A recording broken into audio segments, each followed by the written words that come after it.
So hey guys, welcome everyone to our channel, welcome to a new video. Again transfer talks के बारे में थोड़ा बहुत बात करेंगे, रूमर्स, थोड़ा कंफर्मेशन, थोड़ा इंजरी रिपोर्ट के बारे में बात करेंगे। पॉजिटिव न्यूज से ज्यादा आज नेगेटिव न्यूज के बारे में बात करेंगे। मैनचेस्टर यूनाइटेड से कुछ पॉजिटिव न्यूज है, बाकी ज्यादा पॉजिटिव न्यूज का एक्सपेक्टेशन मत कीजिए इस वीडियो से। पहले मैनचेस्टर यूनाइटेड के बारे में बात करेंगे, उसके बाद मस्जिद के बारे में बात करेंगे। At the end of the day हम लोग बार्सिलोना के बारे में भी 2-3 न्यूज कवर करेंगे। पहले मैनचेस्टर यूनाइटेड के बारे में बात करते हैं, पहले कुछ पॉजिटिव न्यूज के बारे में बात करते हैं। The first positive news is Aaron Wan Bissaka का ऑलमोस्ट डील डन हो चुका है। वेस्ट हैम से 15 मिलियन का बीड वेस्ट हैम लेके आया है and I think Manchester United को एक्सेप्ट करते हुए, और आई होप हम लोग बिसाका को आने वाले 7 दिन के अंदर ऑफलोड कर देंगे और वो 15 मिलियन अपने जेब में भर लेंगे। और वो 15 मिलियन से हम लोग प्लान कर रहे हैं मजरूई को साइनिंग करने का बायर्न म्यूनिख से। आप जानते हो मजरूई राइट बैक है बायर्न म्यूनिख के, अटैकिंग में बताओ या फिर क्रॉसेस वगैरह बताओ ज्यादा अच्छा प्रोवाइड करता है, जो बिसाका का पॉजिटिव पॉइंट नहीं था। बिसाका कहीं ना कहीं हमारे टीम में इंपॉर्टेंट था एक स्पीडी विंगर को न्यूट्रलाइज करने के लिए, क्योंकि एरन वन-बिसाका का बताओ टैकल बताओ स्पीड बताओ ये शार्प था, लेकिन टेन हैग की जो सिस्टम है अटैकिंग वे में क्रॉसिंग वगैरह डालना वो बिसाका का स्ट्रेंथ नहीं था। तो बिसाका की जगह को कहीं ना कहीं इंप्रूवमेंट करना था। जब मजरूई आएंगे तो उस जगह पे इंप्रूवमेंट गारंटी होगा। लेकिन एक प्रॉब्लम है मजरूई के ऊपर कि बंदा 5 साल में 90+ गेम मिस किया है, मतलब he is a very injury prone player. अब बंदा टेक्निकल है, बंदा शार्प है, बंदा भाई मैदान पे कमाल करता है, लेकिन अगर हॉस्पिटल में ज्यादा महीना या फिर ज्यादा दिन वो स्पेंड करेगा तो कैसे होगा पता नहीं मेरे भाई। इसके ऊपर एक क्वेश्चन मार्क है। तो मैं मजरूई के लिए बहुत ही ज्यादा पॉजिटिव नहीं हूं, क्योंकि उसका इंजरी रिपोर्ट, अगर बंदा फिट रहता है, हमारे मेडिकल टीम चेंज वगैरह हुए, अगर हमारे मेडिकल टीम प्लेयर्स को फिट रख पाते तो भैया बढ़िया है। लेकिन इसके ऊपर एक और पॉजिटिव पॉइंट है कि मजरूई का जो एजेंट है वो एजेंट है डिलीट का भी, और मजरूई का अगर डील होता है मैनचेस्टर यूनाइटेड से तो डिलीट के लिए भी दरवाजा खुल सकता है। डिलीट के लिए बायर्न म्यूनिख मांग रहा है 50 मिलियन, जो मैनचेस्टर यूनाइटेड देने वाला नहीं है। तो टोटल मिला के 40 या 45 प्लस 5 एड-ऑन्स करके डिलीट का भी साइनिंग हो सकता है अगर मजरूई का साइनिंग हो तो देखना पड़ेगा आने वाले टाइम में ये डील कैसे प्रोग्रेस होता है। ये तो एक पॉजिटिव पॉइंट हो गया। दूसरा पॉजिटिव पॉइंट है स्कॉट मैकटोमिनी का भी ऑफलोड हो सकता है। मैकटोमिनी के लिए यूनाइटेड प्राइस सेट किया था 30 मिलियन प्लस। फुलहम इंटरेस्टेड था, फुलहम ने 15 से 17 मिलियन का बिड डाला था, लेकिन यूनाइटेड ने वो रिजेक्ट कर दिया था। अब बोला जा रहा है आने वाले 2-3 दिन के अंदर फुलहम एक एक्सटेंडेड बिड 25 + 5 एड-ऑन्स या फिर 30 मिलियन के आसपास बिड लेके आ सकता है। और अगर फुलहम 25 से 28 मिलियन के बिड लेके आता है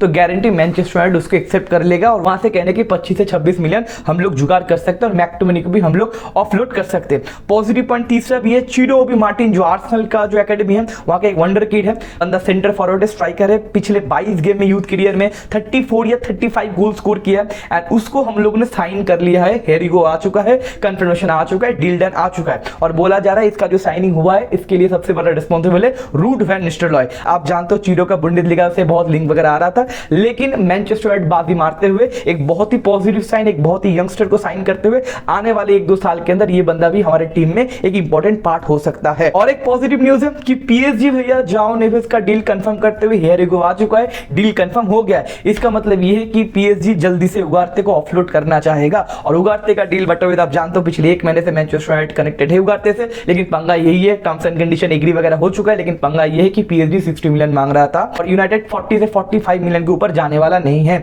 तो अभी लगता है कि पीएसजी डेस्परेट होगा उगारते को ऑफलोड करने में, क्योंकि उनके पास एक और मिडफील्डर आ गया जाओ नेवेस, तो बटोवे उगारते का कुछ जगह नहीं बनता पीएसजी के स्क्वाड में। तो मुझे लगता है कि 45 या 50 मिलियन में अगर मांगता है पीएसजी तो ठीक है, नहीं तो लोन पे भी हम लोग ले आ सकते हैं उगारते को, लोन प्लस बाई क्लॉज के बेसिस पे। अब देखना पड़ेगा आने वाले 1 हफ्ते के अंदर इस ट्रांसफर के ऊपर कितना प्रोग्रेशन होगा, और मुझे लगता है आने वाले 7 दिन के अंदर बहुत प्रोग्रेशन हो सकता है, क्योंकि देखो उगारते का मैं न्यूज 15 दिन से कवर कर रहा हूं और एक ही जगह पे फंसा हुआ है। पीएसजी मांग रहे हैं 60 मिलियन और यूनाइटेड देने वाला है 40 से 45 मिलियन, और ये जो 15 मिलियन का गैप है, ये 15 मिलियन का गैप को लेकर लोचा है। लेकिन जाओ नेवेस आने के बाद ये चीज और भी क्लियर होते हुए और पीएसजी भी उगारते को क्लियर करना चाहेगा अपने स्क्वाड से। तो ये हो गया भैया पॉजिटिव बात। अब नेगेटिव बात की बात करते हैं। पहला नेगेटिव बात भैया लेनी यूरो, जो हमारा न्यू साइनिंग था वो 3 महीने के लिए बाहर हो चुका है। जी मेरे भाई लोग, आर्सेनल के खिलाफ जो बंदे का इंजरी हुआ था 3 महीने के लिए अब साइडलाइन हो गया है। लेनी यूरो आपको देखने को मिलेगा आई थिंक सितंबर महीने के बाद। एक पॉजिटिव पॉइंट ये भी है, अगर लेनी यूरो फिट रहता तो गारंटी डिलीट के ऊपर हम लोग उतना डिस्परेट नहीं होते।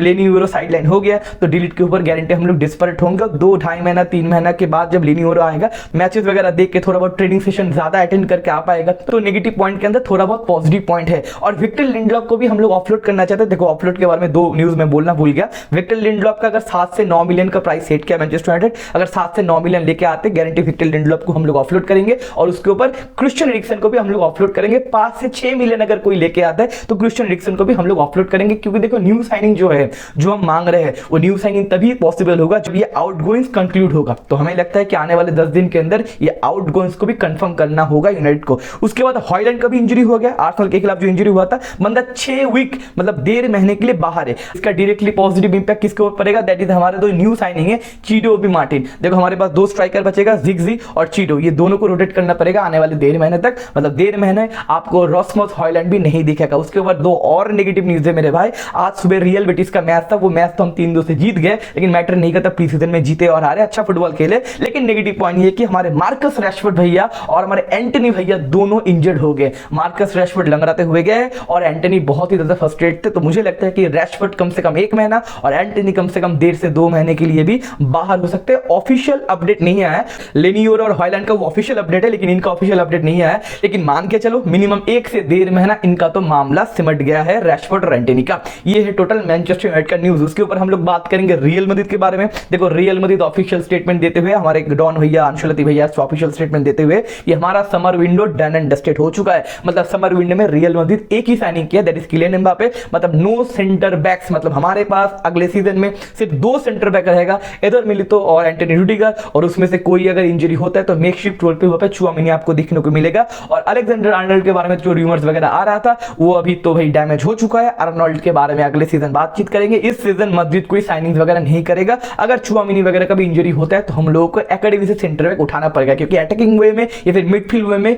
मैड्रिड का प्रॉब्लम नहीं होगा, लेकिन बैक साइड में मैड्रिड का क्वेश्चन मार्क है। तो देखना पड़ेगा अंशुलती किस तरीके से ये सीजन सर्वाइव कर पाएगा। उसके ऊपर अगर बादशाह के बारे में बात करेंगे, देखो निको विलियम्स का तो 1-1.5 महीने से बातचीत हो रहा था, लेकिन अभी भाई मूवी में क्लाइमेक्स ये आ चुका है कि निको विलियम्स भैया एथलेटिको में स्टे करेंगे। क्योंकि देखो मार्केट में जब बार्सिलोना इंफ्लुएंस था तब पीएसजी आया था निको विलियम्स के लिए, तो थोड़ा बहुत भसर मचा था। लेकिन उनका जो बड़ा भाई है इनाकी विलियम्स, उनको कन्विंस करते हुए कि भैया 1 साल और रुक जाओ, एंड निको विलियम्स शायद 2027 तक कॉन्ट्रैक्ट साइन कर लेंगे। क्योंकि देखो फ्री ट्रांसफर में तो गारंटी निको एथलेटिको बिलबाओ नहीं छोड़ेगा। अपना बॉयहुड क्लब के ऊपर सारी यंग प्लेयर्स का एक रिस्पॉन्सिबिलिटी रहता है। तो 2027 तक अगर कॉन्ट्रैक्ट एक्सटेंड कर लिया और ये वाला सीजन अगर निको का अच्छा हो गया तो भैया 80, 90 या 100 मिलियन में निको का प्राइस आने वाले समर विंडो में हो सकता है। तो ये भैया बहुत बड़ा प्रॉब्लम हो सकता है बार्सा के लिए। 50-60 मिलियन नहीं दे पा रहे, अगले समर विंडो में 100 मिलियन, इट इज टू फार। और निको विलियम्स का साइनिंग बार्सा को चाहिए होता है, क्योंकि नेमार के बाद लेफ्टिंग पोजीशन में बार्सा के बाद आउट एंड आउट कोई लेफ्टिंग था ही नहीं। तो देखना पड़ेगा आने वाले समर विंडो में या फिर इस समर विंडो में निको के ऊपर